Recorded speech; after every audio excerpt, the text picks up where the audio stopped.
Hello. Construction muna tayo ngayon, ano? Cut. Take 2, action. So, hello. Good morning.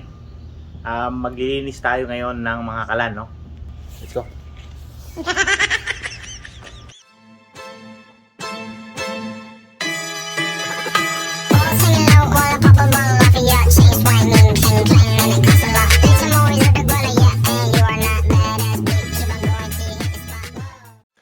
Ang sabi nga nila, Canada is the land of opportunity. Paano nga ba mabuhay dito? Well, marami nagsasabi na mahirap mamuhay dito. Depende yan sa diskarte mo. Kung gusto mong maging komportable ang pamumuhay mo dito sa Canada, dapat masipag at matiyaga ka. Katulad ng gagawin ko ngayong araw na ito, pinalitan ko yung aming lumang kalan ng used din na kalan, pero mas magandang klase ito. Para sa akin, hindi naman kailangan bumili ng brand new eh. Pagtiyagaan mo lang hanapin sa marketplace yung mga hindi pa masyadong gamit, katulad ng kalan na papalitan ko ngayon, na good condition pa. Yung mga residente rito na nakakaluwag-luwag sa buhay, isa yan sa mga tinitake advantage ko, no? Pag hindi na nila kasi feel yung mga appliance nila na hindi na nagmamatch, magpapalit na sila. Katulad nitong kalan na to. Kaya lang nila pinalitan ito kasi hindi na nagmamatch sun sa kanilang countertop. O diba, ang bongga. 1 taon lang niyang ginamit, tapos binenta niya na din. Ang presyuhan nga pala ng mga brand yung kalan na ganito is $1,000 to $1,500.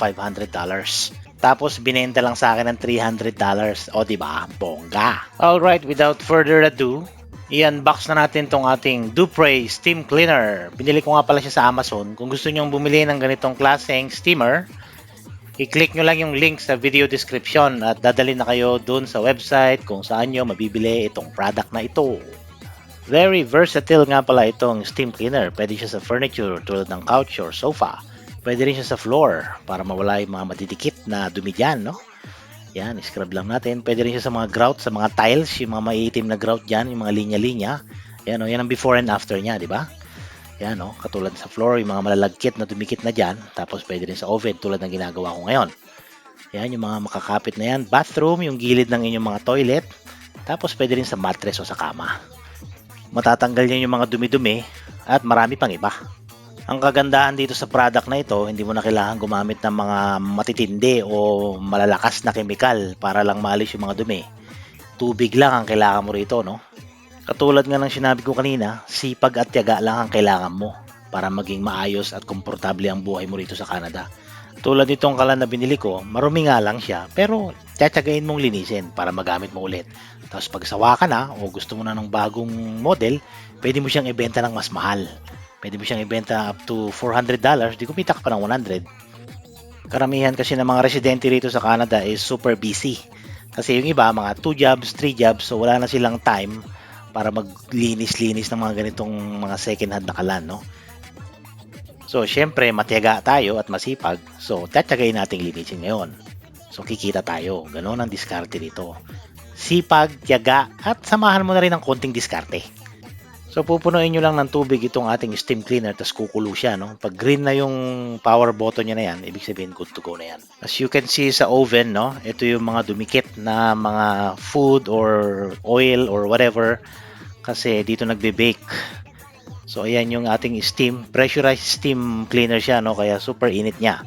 So, mag-iingat kayo pag gumamit kayo nito, no? Yung mga napapanood ko na mahirap daw sa Canada, yung mga nakatira daw sa Pilipinas na magaganda na trabaho, wag na daw pumunta rito. Nire-respeto ko yung mga opinion na yun. Pero iba-iba tayo ng paniniwala at opinion sa buhay. So, hindi nyo siguro kailangan i-discourage yung mga gusto pumunta rito. Kasi, karamihan ng pumupunta rito is hanap talaga is magandang buhay para sa kanila at sa kanilang pamilya, mga kamag-anak, magulang, at kung ano-ano pa. Kayo rin naman ang gagawa ng sarili nyong buhay dito eh. Kung anong daan ang tatahakin nyo, kung baluktot ba o doon sa matuwid. Siyempre, nagpakahirap kayo, gumastos kayo para makapunta rito. Sulitin nyo na or itodo nyo na, give your best effort para maging maganda ang buhay nyo rito. Alam nyo, sa pansarili kong opinion lang naman, no? Ang isa sa mga dahilan, yung iba dito kaya hindi umaasenso is tamad sila. Ako dati, kahit anong sipag ko sa Pilipinas, ganun pa rin. Parang walang asenso, baon sa utang. Dito rin naman, may mga utang din ako through credit card. Ang pagkakaiba nga lang dito, sapat yung sinasahod ko para makabayad sa mga bills and credit cards.